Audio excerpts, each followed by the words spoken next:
it's Mon Mothma's HoloNet. We're just posting on it. Welcome back to Mothma News on our 50-day countdown to Andor Season 2. Today is day 41. Holy fuck, we're fast approaching this new season of Andor. And we're going to be talking about the prison arc from Season 1, which is Episode 8, Narkina 5, Episode 9, Nobody's Listening, and Episode 10, One Way Out. I genuinely really love this arc, and it goes so incredibly deep for me. Genuinely, I could watch this episode, these episodes time and time again. I could talk about these episodes for hours on end. I'm not going to do that today. I'm just going to touch on a few of the things that really stand out for me.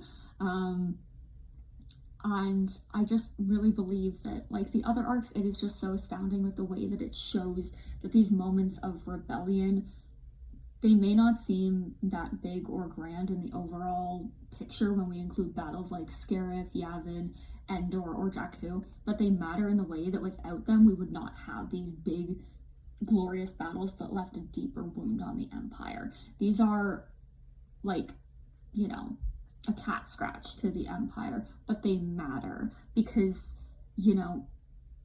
while Aldhani, Narkina 5, or even Ferrix might not be considered a battle necessarily, these events did what the rebellion needed to do, which was give people hopes that they can also fight back against the Empire.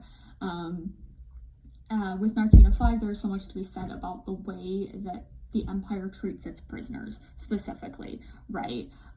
Because it is a prison facility. And so we have seen other types of prisons and essentially slave labor that the Empire uses, but nothing was quite like Narkina 5. And in a way, the first time I saw it, Narkina 5 felt really eerie to me. And of course, again, I'm watching this at 3 o'clock in the morning on a Wednesday for the very first time, and I was like, this feels really eerie. And when I got into it later, I realized I was like, oh, because the other Imperial prisons that we've seen are very different in the way that they go about being a prison. For example, in Rogue One, we see Jyn on Wobani, and her conditions are very different to the ones that Cassian is held in. We see operations as well that the Empire isn't directly involved with or in charge of, but they work with the corporations brutalizing their slave workforce, and we see the Empire benefiting from these conditions as well in films like Solo, right? We know that the Empire is brutal and their prison facilities are dirty and very, very inhumane, and that is why Narkina 5 feels really eerie to me in that way, because of the way that it was pristine, right? And it's kind of horrifying. And I know a big criticism of this arc in particular was the lack of aliens or non-humans in the prison, but part of that is how the Empire operates. The Empire sees non-humans, and I don't even really like using that term to describe them because of the way that it others millions of sentient species in Star Wars, which is also the point that the Empire is trying to make. They are trying to other these sentient species because they see them as less than human, right? You're either human or you're non-human. Removes all nuance to the complexities of species and their evolution and all that goes into it, because they are the top of the hierarchy. The point is that species like the Wookiees, Twi'leks, anything that is not a human species, they're not going to be enslaved or imprisoned in the same way that a human male like Cassian Andor is going to be imprisoned. Human men are at the top of the imperial hierarchy. Most of the more powerful and influential people within the Empire are human men. Palpatine himself is a human man. A lot of this also goes back to the Clone Wars and how a lot of the separatist worlds were not human worlds, right? Which did breed a lot more of this anti-alien or anti-non-human sentiment and human supremacy. Human supremacy is also something I think we're going to explore a little bit in the Reign of the Empire books. We've touched on it a little bit in the Mask of Fear, but I trust that whatever Rebecca Roanhorse and Fran Wilde are doing is going to be phenomenal. Yeah, but like it makes sense that the human men of Narkina 5 that are the prisoners there would be given luxuries that other inmates in other facilities would not have access to, like hygiene, clean clothes, the ability to get medical assistance if they need it, food, water. I'm not trying to say that the conditions on Narkina 5 were good for these prisoners. They were still tortured and forced to provide labor for the Empire, which we later learn is basically Cassian helping to build the Death Star. That is what they are doing. They are building components for the Death Star, right? They are building the weapon that will ultimately oppress more people like them, which is sickening to think about. Yeah, so like it kind of makes sense that they're going to have these things that other inmates wouldn't have access to, because also if they've said like, hey, if you've been in prison before, you'll notice that things are really different here. We don't carry blasters, things are very clean. It would kind of, I think, for people who had had prior incarcerations, which another time we can talk about the prison industrial complex within the Empire, but today is not that day. It's very much like you should be grateful because this facility is different, right? You have clean clothes. We make sure that you are clean, well fed, all of these things to stop them from fighting back, right? It's kind of in a roundabout way weirdly similar to carrot or stick, because it's like, hey, if you don't behave here and you make it out alive, we could send you to a worse prison, right? Or you could stay here where you're going to be in some level of not necessarily comfort, but safety, right? Like Jin's cellmate has threatened to kill her on multiple occasions.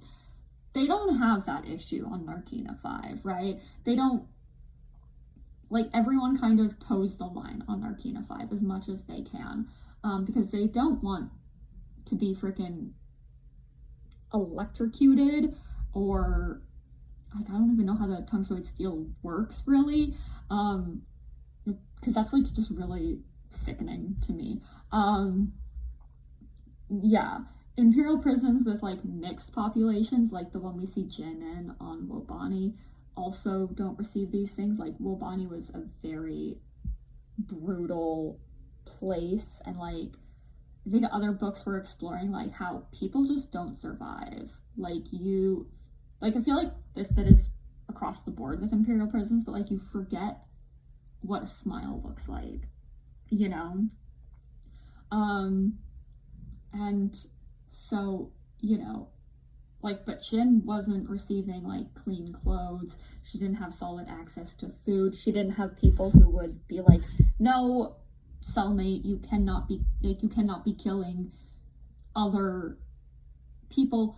Because it's just like, yeah, while the people on Narkina 5 weren't necessarily valued, there was, to the Empire, value in the job that they were doing. Right? Because they were like, we need to get this Death Star built. And so, whereas on Wobani, I feel like the jobs that they were doing, like the labor that they were doing, was inconsequential. It was more busy work than something that actually mattered to the Empire. It was just meant to be humiliation. And so the way that the Empire treats different populations of prisoners is also incredibly important. Like, beyond that as well, there are other aspects that go into the imprisonment of these men. We don't know what most of them have done. We know what Cassian did, but I can hazard a guess that their sentences were about as bullshit as Cassian's is. And when you think about the world that we live in now, and how Cassian was just looking around while on a walk and was detained and then imprisoned for the crime of essentially going on a walk. He was a tourist. and he was in the wrong place at the wrong time, right? And he was like, what the fuck is going on, right? And they were like, oh, well, like, you're sweating. And it's like, yeah, it's hot out, right? You know, yeah, there's a lot that goes with that as well. We're seeing people who are traveling to the United States being detained indefinitely and shipped across the country for no reason. And like, these people are being kidnapped. We're seeing people on the streets of America essentially being disappeared and sent to prisons. We're seeing bullshit sentences where people are essentially being gulagged for having a tattoo related to their favorite soccer team, because they're like, oh, well, it's a gang symbol. Well, I mean, if you think a soccer team and being a fan of that is a gang, I got something to tell you about other sports as well. Not going to get into that. And we're seeing people even more than before, I think, like, we're actively seeing it. People being wrongfully imprisoned in a foreign country with no avenues for justice or for getting home, right? Like, it's very much make up their sentences as they go along, right? This is how fascist regimes work. No one is safe. And even if you think, oh, I'll keep my head down and follow the rules and they'll ignore me, eventually they're going to run out of people to round up, and you keeping your head down will be deemed suspicious, and then it's happened to you, right? And I think, like, you know, it took a lot for Kino Loy specifically to get to that point where he was like, oh fuck, like, they really don't care about us, and it's either we fight back now or they're gonna bring in more guards and they're gonna kill us all, right? And you have to decide, are you going to die by their hands or are you going to fight for your freedom? You know, it's one of the reasons why we need to make sure that we're standing up for people and bringing these things to light, because they want them to happen in the dark. It's literally mentioned within this arc that no one knows what's happening on the outside. The average citizen of the Empire is unaware of the Public Order Resentencing Directive, PORD. And that is part of the point. That is technically an atrocity that they're hiding. And they're like, we'll be open about some of the things we're doing post Aldani, but other things, no, we're going to keep those close to our chest, and then they're going to come up and bite our citizens in the ass. Unfortunately, in regimes like this, you cannot afford to not be aware of everything that's going on, no matter how exhausting it is, and that's because they're trying to hide the things that will impact you the most, because they know that the populace will be angry about it, right? They definitely would have tried to hide the bill that they just passed in the House in the US that was just like, that at its core will also, like, it has nothing to do essentially at the end of the day with voter fraud, because voter fraud is not a widespread issue. However, it will impact the millions and millions of women whose names on their ID don't match their birth certificate because they got married and changed their names. And they are trying to repaint it in a different way to be like, oh, well, you know, we're just asking that you have identification to vote. Again, this may be a hot take, I don't know. I posted it on Blue Sky. Nobody really called me out for it, but I think that if you live in a country, are bound by its laws in your day-to-day life, you work in that country, you pay taxes in that country, you should be able to vote. Like, I do not care about, like, non-citizen voting. I just care that people who are being taxed are being represented. I think that taxation without representation is bad, and it was a primary cause of the American Revolution. So, you know, it really irks me that it's like, oh, well, you know, because it's also part of Project 2025 is that they don't want women to be able to vote. Like, so many conservative people who are on the side of this administration are like, yeah, Trump put a stop to Roe v. Wade in his own roundabout way because he stacked the freaking Supreme Court. Now he's going to do the other things that we want, which is stop women from voting and basically only allow the man of the household to vote, which isn't going to be good, right? white women in America have had the right to vote for just over 100 years, I think. Around 100 years.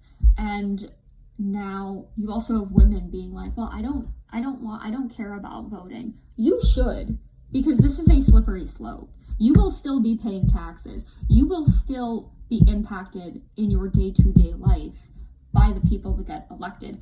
Do all of you really trust your husbands to, speak for you? Do you really trust all of the men in your life? Do you really trust the guys who don't think that you are a human being? Do you trust them with electing the people that are going to make sure that you are safe in the country that you live in? No, you shouldn't. It's a problem. It is a problem. And it goes far beyond, what they are currently telling you. Even the Democrats who voted for this bill are like, that's not what it's about. Also, and they're like, well, you just need to get another form, your passport can, if your passport or your birth certificate matches. Lots of people don't have passports. They don't feel like they need them. They don't want them.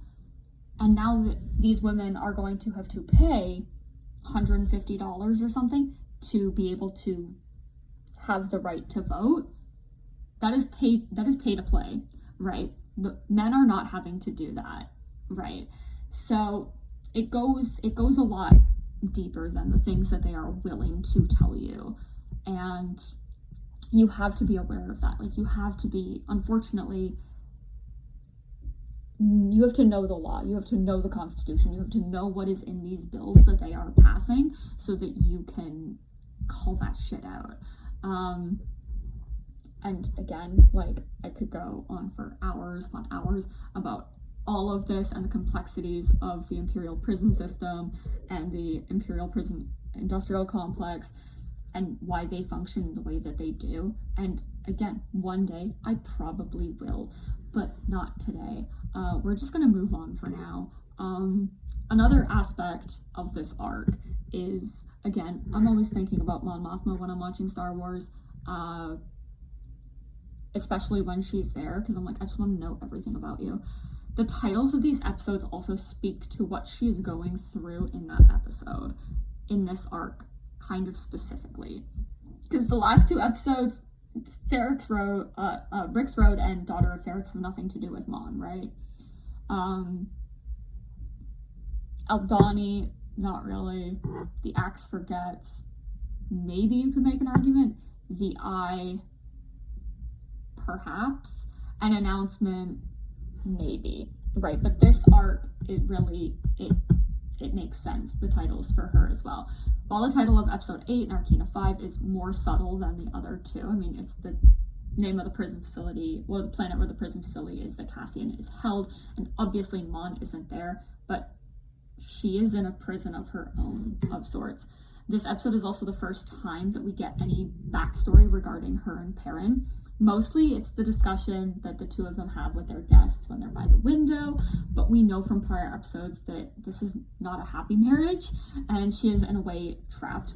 Perrin is as well. He's not happy in this marriage, but they have to stay married for appearance's sake and for the sake of tradition and all of these other things that go into that. But she's also trapped by the situation that she's in and her position. There's nothing that she can do to escape. She is the very epitome of living in a gilded cage. She has money, a good, stable career, kind of. It's not going to be stable for long, Mon, sorry. A beautiful place to live in, but she has very little power or freedom, right?